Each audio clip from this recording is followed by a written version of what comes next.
यजामहे सुगंधिं पुष्टिवर्धनम् उर्वारुकमिव बन्धनान् मृत्योर्मुक्षीयमामृतात्। स्वागत है सभी दर्शक साथियों का आपके अपने YouTube चैनल रामकृष्ण जी शिवम स्टूडियो में। मैं रामकृष्ण शास्त्री आगरा से आप लोगों के बीच में धार्मिक कथा, व्रत कथा एवं अन्य जानकारियां लेकर के व्रत और त्योहारों के बारे में जानकारी लेकर के आता रहता हूँ। तो आज भी जो जानकारी लेकर के आए हैं, श्रावण महात्यम 20वां अध्याय यानी सावन महीने की कथा 20वां अध्याय। और इस कथा के माध्यम से आप जानेंगे कि श्रावण मास में त्रयोदशी और चतुर्दशी को जानने वाले व्रतों का वर्णन। तो अभी तक आपने चैनल को सब्सक्राइब नहीं किया हो तो प्लीज चैनल को जरूर सब्सक्राइब करें, बेल को प्रेस करके रखें जिससे नोटिफिकेशन सबसे पहले आपको प्राप्त हो। चलिए ज्यादा समय नहीं लेते हुए प्रारंभ करते हैं आज की कथा। ईश्वर बोले, हे सनत कुमार, अब मैं आपको संगत त्रयोदशी तिथि का व्रत रखूंगा। इस दिन शेल्स उपचारों से कामदेव का पूजन करना चाहिए। अशोक मालती पुष्प देवताओं को प्रिय, कमल, कौसुम्ब और बकुल पुष्पों तथा अन्य प्रकार के सुगंधित पुष्प, रक्त, अक्षत, पीले चंदन, शुभ सुगंधित द्रव्यों तथा पुष्टि प्रदान करने वाले तथा तेज की वृद्धि करने वाले अन्य मसालों से पूजन करना चाहिए। नैवेद्य और मुख के और रोचक तंबूल लेकर का उपयोग करना चाहिए। तांबूल में क्रोटीफर, उत्तम सुपारी जैसे खैर पत्थर, जावित्री, जायफल, लवंग, इलायची, नारिकेल, बीज के छोटे टुकड़े, सोना चांदी की बर्तन, कपूर और केसर, इन सबको मिलाना चाहिए। मगध देश में उत्पन्न होने वाले श्वेतवर्ण ज्वालामुखी प्राचीन दृढ़ और रसमय तांबूल सम्रासुर के पुत्र, सम्रासुर के शत्रु कामदेव की प्रेरणा के लिए निर्भय होना चाहिए। उसके बाद मोम से बनी बत्तियों से कामदेव को निराजन करें और पुष्पांजलि प्रदान करें। इसके बाद उसे आक्षेप से प्रार्थना की जाती है जो इस प्रकार है।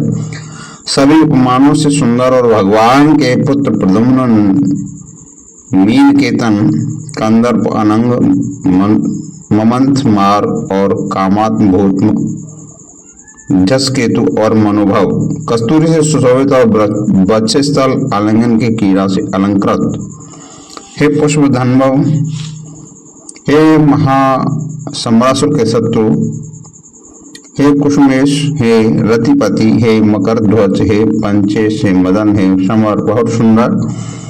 देवताओं की सिद्धि के लिए आप शिव भगवान द्वारा दग्ध हो गए थे। उसी कार्य से आप परोपकार की निषेध कहे जाते हैं। आपकी संगति में बसंत की सहायता निमित्त मात्र से इंद्र दिन रात आपका मनोरंजन करने के में लगे रहते हैं,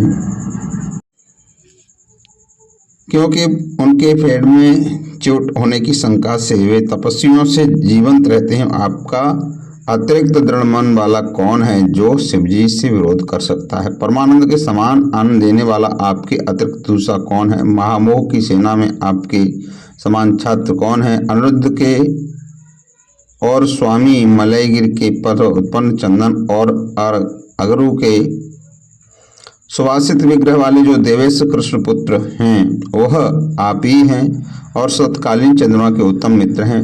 हे जगत की सृष्टि का कारण, जगत का विजय के समय दक्षिण और दिशा पवन देव आपके सहायक थे। हे नाथ, आपका अस्त्र महान निष्फल न होने वाला है। अत्यंत दूर तक जाने वाला, मर्म स्थल का छेदन करने वाला, करुणा शून्य और प्रतिकारक सुना है कि अत्यंत कोमल होता है। महान क्षोभ करने वाला और अपने तुल्य पदार्थ को भी दर्शन मात्र से क्षोभित करने वाला है। जगत पर विजय प्राप्त करने में सहायक होने की चाहत ही आपका मुख्य अलंकार है। विभो, आपने सभी श्रेष्ठ देवताओं को पार के योग्य बना दिया, क्योंकि ब्रह्मा जी अपनी पुत्री के से कामासक्त हो गए थे। विष्णु भी वृंदा से अनुरक्त हो गए थे और शिव जी पर स्त्री के कारण अपसरह हो गए थे। मन, हे मन, यह विवरण मैंने मुख्य रूप से बनाया है। अधिक देखने से क्या लाभ होगा? इस लोक में अपने बस में रहने वाले ब्राह्मण बिरले ही हैं। मूलतः हे भगवान, यह कही गई पूजा आप सभी को पसंद आएगी।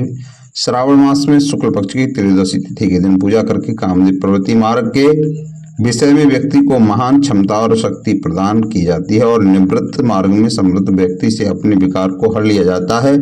श्रावण मास के शुक्ल पक्ष की त्रयोदशी तिथि में पूजा के दौरान इस कामदेव सकाम पुरुष को कई प्रकार से अलंकृत कर विभूषित कर मनोरम स्त्रियां प्रदान की जाती हैं।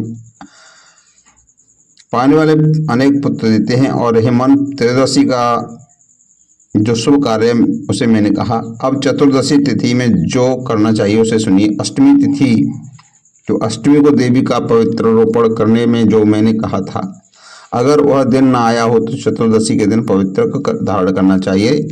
चतुर्दशी तिथि को त्रिनेत्र से भगवान को पवित्र अर्पण करना चाहिए। इसमें देवी की पवित्र स्थापना और विष्णु जी की पवित्र विधि के समान केवल प्रार्थना और नाम आदि में अंतर करना चाहिए।